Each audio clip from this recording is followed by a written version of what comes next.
Family, que la paix soit sur vous. Toujours un honneur, bonheur de vous retrouver, vous m'avez manqué. Je sais, vous nous avez rempli notre messagerie pour nous dire que je n'étais pas assez présent ces derniers temps. Vous m'excusez, on est au charbon.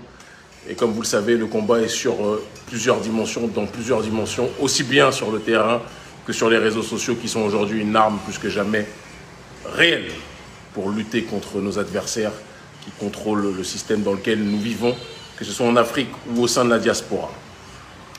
Je vais être très présent dans les jours à venir sur les réseaux pour la simple et unique raison que vous nous le demandez. Et quand le peuple le demande, je me dois d'être présent, d'accord ? Je vous laisse le temps de vous connecter. Donc connectez-vous, on va parler aujourd'hui de ce qui se passe au Congo dans ses multiples dimensions et ce qui se passe à l'Est de manière globale. Il y a trop de choses à évoquer. Et donc je vous laisse vous connecter et après on va commencer. En tout cas, j'espère que vous allez bien. J'espère que tout va bien de votre côté. Je ne sais pas en ce qui concerne la chaleur. Je reçois des messages de gens qui me disent en ce moment il fait trop chaud, etc. etc. En Afrique de l'Ouest, il y en a qui me disent aussi en Afrique centrale que c'est pas facile. Dans la diaspora, il y en a qui me parlent de canicule. Alors je leur dis toujours que la canicule est relative. Si vous retournez au pays, vous allez voir que ce qu'on appelle canicule là-bas est le pain quotidien ici. En tout cas, j'espère que vous allez bien. Je vous aime profondément. Toujours penser honneur et mérite à nos aïeux méritants qui, plus que jamais, se sont battus contre l'impérialisme, mais aussi contre les traîtres à l'intérieur de nos rangs, d'accord, qui, pendant qu'ils luttaient contre le système, se faisaient attaquer par des gens qui enviaient en réalité leur place. On les connaît, c'est cyclique, le temps ne change pas, mais ils seront comme toujours balayés, parce que c'est le cycle de l'histoire. L'histoire les mettra toujours à la place qui est la leur. Moi aussi, je t'aime tellement, je vous aime tellement, je vous aime tous fort, fort, fort. Je ne sais pas si vous m'entendez, les fenêtres sont ouvertes parce que justement, il fait très chaud, d'accord? Je ne sais pas si vous m'entendez. Si vous ne m'entendez pas, dites-le moi. On va parler en tout cas, c'est important qu'on se penche un petit peu, pour ne pas dire beaucoup, sur la RDC. Parce que malheureusement, lorsque l'on parle des problématiques du continent africain, on ne parle pas suffisamment, à mon sens. Nous, on en parle, hein. Personne ne pourra venir se lever devant moi et me dire que nous ne parlons pas de la RDC. Au moment où même ce n'était pas à la mode, nous parlions de la RDC, nous le ferons toujours. Malheureusement, je trouve que dans le cadre de la lutte pour nos questions de souveraineté, la RDC est souvent une thématique oubliée. On ne peut pas évoquer évidemment la problématique du génocide au Congo sans être dans une démarche de comprendre déjà le découpage colonial. Parce que quand le colon est arrivé, ce qui a abouti à la conférence de Berlin, il a découpé les espaces en ne tenant pas compte des peuples qui y vivaient, en fonction de ses propres intérêts qui étaient liés à l'ère du monde moderne dans lequel nous vivons, en l'occurrence l'ère du matérialisme, l'ère où vous êtes prêt à mourir pour une pierre, l'ère où vous êtes prêt à mourir, ce qu'on appelle les minerais précieux.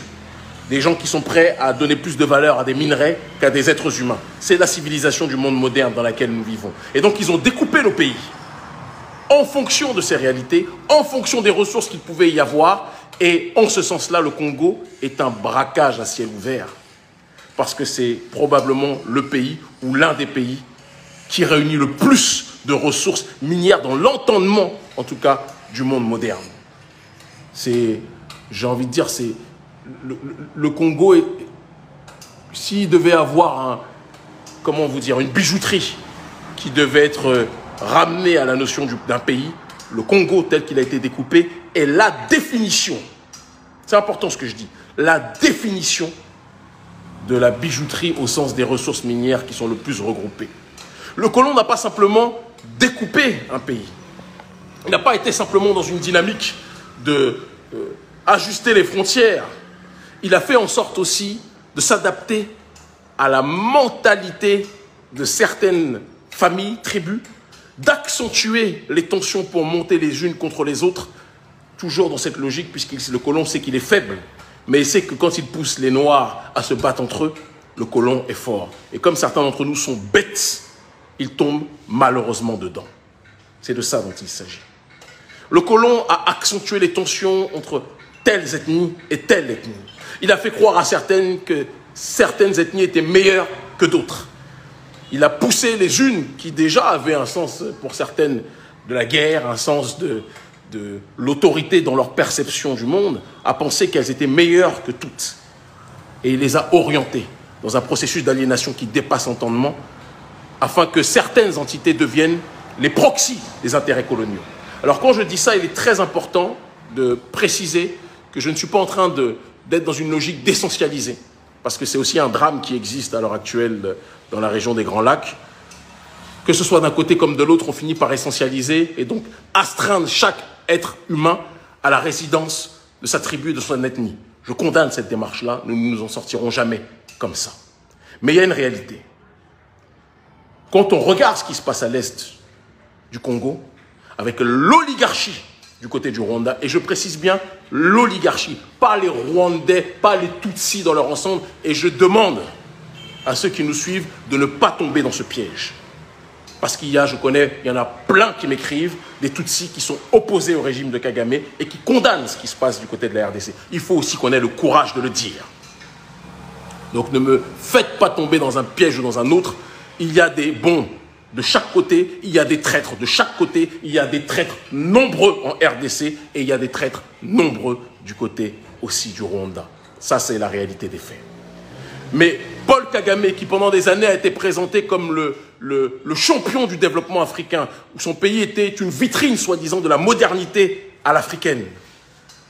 Comment s'est construit justement cette vitrine de la modernité?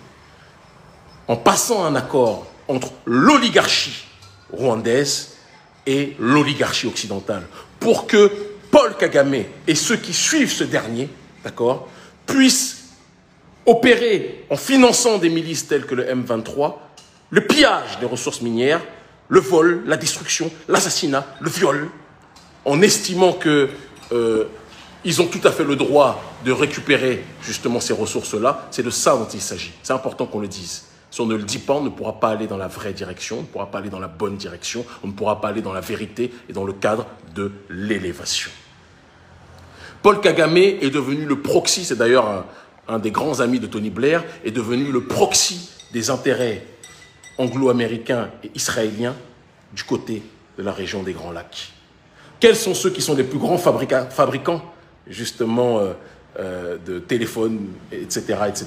Quels sont ceux qui, de manière générale, se servent des minerais que l'on trouve du côté de l'Est de RDC pour pouvoir gonfler les chiffres d'affaires de leurs multinationales? On les connaît tous. Et Paul Kagame, en faisant la basse besogne, a évidemment des bakchis qui lui retombent et qui lui permettent justement d'asseoir son pouvoir, d'asseoir sa légitimité et de charmer certains Africains noyés dans l'amour idiot du matérialisme et qui voient donc dans le Rwanda un pays modèle, un pays développé, un pays avec des infrastructures qui n'a rien à envier à l'Occident. Malheureusement, le problème de certains des nôtres, c'est qu'on n'aime pas être dans la logique de la déconstruction analytique quand on voit l'Occident louanger systématiquement un dirigeant. On dit « Ah, mais oui, c'est développé, regardez, ça ressemble à l'Occident. » Et donc certains d'entre nous sont contents. Paul Kagame, dire que c'est quelqu'un qui n'a pas développé son pays, tout dépend d'ailleurs de quel cadre on parle quand on parle du développement. Hein, ça aussi, je pense que ça mérite une réelle et une véritable réflexion. Bien évidemment qu'il a développé son pays. La question n'est pas est-ce qu'il a développé. La question est comment il a développé. La question est qu'est-ce qu'on appelle développement. Et la question est est-ce que l'on peut parler de développement quand vous construisez votre maison sur un cimetière? C'est la question qu'il faut se poser. Parce que ce qui se passe à l'est de la RDC, on ne peut pas parler d'autre chose que d'un cimetière à ciel ouvert où on enterre des gens vivants. On détruit leur corps, on détruit leur âme, on éradique, on assassine, on tue des gens. Et toutes ces personnes qui font cela sont instrumentalisées par des lobbies qui, par la suite, font croire qu'ils sont inquiets de la situation. Oh, qu'est-ce qui se passe en RDC? Il faut arrêter les massacres. Mais ceux qui vous disent qu'il faut arrêter les massacres, que ce soit les charlatans de l'Union européenne, que ce soit les charlatans du côté des États-Unis, sont ceux qui ont placé Kagame là où il est. Et ça, tout le monde le sait. Mais malheureusement, sur la place publique, trop peu osent le dire. C'est de ça dont il s'agit. C'est cette réalité que les gens ne veulent pas qu'on évoque. On le murmure entre nous, mais la réalité des faits est là. Paul Kagame ne symbolise pas et ne résume pas le Rwanda. Il y a des gens extraordinaires du côté des Tutsis. J'en connais beaucoup. Et je n'accepterai jamais qu'on essentialise en disant que tous les Tutsis sont des pro-Kagame. C'est faux. Il y a une forte opposition à Paul Kagame au Rwanda. Mais malheureusement, il a construit un État répressif, extrême, où tel convoi qui se lève pour dénoncer justement ces dérives est incarcéré, pourchassé et parfois même empoisonné ou assassiné. La réalité des faits se trouve là. Oui, il faut qu'on puisse le dire. Ce qui se passe en RDC est le fruit des multinationales, en concubinage incestueux avec l'oligarchie du côté du Rwanda. Et malheureusement, la RDC, parce qu'il est hors de question de présenter un gouvernement victime et un gouvernement agresseur, pendant trop d'années, la RDC, qui était sous l'influence de l'oligarchie du Rwanda, n'a fait que suivre le script pour lequel elle a été engagée. Que ce soit Kabila ou même Félix en début de mandat, puisque nous savons très bien que Félix, lorsqu'il gagne les élections, c'est avec l'aval de Kabila, parce que Kabila voit en Félix quelqu'un qui, en étant élu, ne lui posera pas trop de problèmes. Parfois, le problème, quand vous pensez que quelqu'un est complètement débile, c'est que celui qui vous pensez trop bête peut toujours vous surprendre en ayant de temps à autre des sursauts d'intelligence et il peut vous piéger. Donc ça aussi, il faut réfléchir à cette situation-là.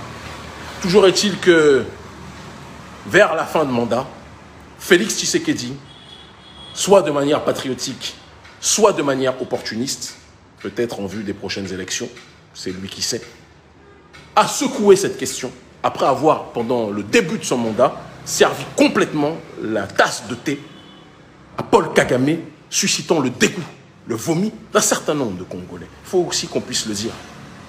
Félix est mon frère, nous connaissons personnellement, mais ça ne m'empêche pas de dire exactement les choses telles que je les pense. Est-ce que, aujourd'hui, quand Félix décide d'attaquer Kagame, il le fait parce qu'il veut être dans une logique de complètement recouvrir, retrouver la souveraineté de son pays? Nous l'espérons. Ou bien s'agit-il de la question des alternances fonctionnelles, où on voit que la marionnette Kagame, qui a fini par prendre beaucoup de poids, finit par écouter un peu moins ses maîtres occidentaux et décide de vouloir, de son côté, varier les alliances, ce qui peut peut-être déplaire à l'oligarchie occidentale, qui soudainement voit en Félix Tshisekedi quelqu'un qui pourrait être un parfait allié, malléable, à l'écoute, et par conséquent, celui qui était présenté comme le Messie finit par être présenté comme le mauvais par les mêmes systèmes qui l'ont pourtant placé au pouvoir. Ça aussi, ça mérite, je pense, une réflexion de fond. Toujours est-il que ce qui se passe en RDC est le problème de tous les Africains. Je sais qu'il y a certains ignorants qui vont dire chaque pays, chaque réalité. Non. Déjà, les pays qui sont la fabrication de la conférence de Berlin ne m'intéressent pas. Et chaque pays africain où notre peuple souffre, c'est la préoccupation de tous les membres de notre peuple de manière générale. La RDC souffre le martyre. La RDC saigne de toute son âme. Et ce qui se passe à l'Est doit être le problème de tous les Africains lucides, de tous les Africains conscients, de tous les Africains qui sont dans une démarche d'élévation. Ne regardez pas la RDC avec des jumelles. Regardez la RDC en tant qu'Africains qui, lorsqu'ils voient d'autres Africains se faire éradiquer, comprennent qu'en réalité, c'est leur propre sort qui est en train de se jouer. Méditez, cogitez. L'urgence panafricaniste avec son antenne et fortifie Lushima. Nous sommes en train de, et la sœur Maud Salomé Ekila, nous sommes en train de penser à des actions sur la scène internationale pour soutenir la RDC. Parce que si on laisse ce drame se passer, ça n'ira pas. Mais je demande à tout le monde, ne tombez pas dans le piège dans lequel l'oligarchie veut que l'on tombe. Parce que l'oligarchie aime les guerres verticales, mais pas la guerre horizontale. Le jour où le prolétariat au Rwanda et le prolétariat au Congo va se retourner contre les marionnettistes qui jouent les gentils, les outrés, alors que ce sont les uns qui ont placé les autres pour pouvoir piller ce qui se passe à l'Est, le jour où on se retournera contre les marionnettistes, l'histoire sera réglée. La réalité, elle est là. Et au fond de vous, vous le savez. Méditez. Réfléchissez. Le sort de la RDC, c'est le sort de tout homme et femme noir qui veut reprendre en main sa destinée. Ne nous laissons plus avoir par les guerres sous proxy. On vous met un noir devant. Frantz Fanon avait dit qu'il arrivera une période où le néocolonialisme, ça sera le noir qui agira comme l'outil du colonialisme, et le colon, le véritable maître, sera en arrière-salle. C'est exactement ce qui est en train de se passer. Je sais que je dis ça dans un pays où les services du président Talon, ce sont les services secrets de Paul Kagame, tout le monde le sait, mais je dirai toujours ce que je pense. Mon protecteur n'engendre pas, il n'a pas été engendré, et personne ne peut l'atteindre, si vous voyez de quoi je parle. Ils finiront par comprendre, c'est une première séquence, nous reviendrons, prochaine allocution ce week-end sur le Sénégal, grosse annonce qui va être effectuée à ce sujet aussi, parce qu'on ne va pas laisser les nôtres se faire piétiner par le régime irrespirable de Macky Sall. On vous aime. À plus tard.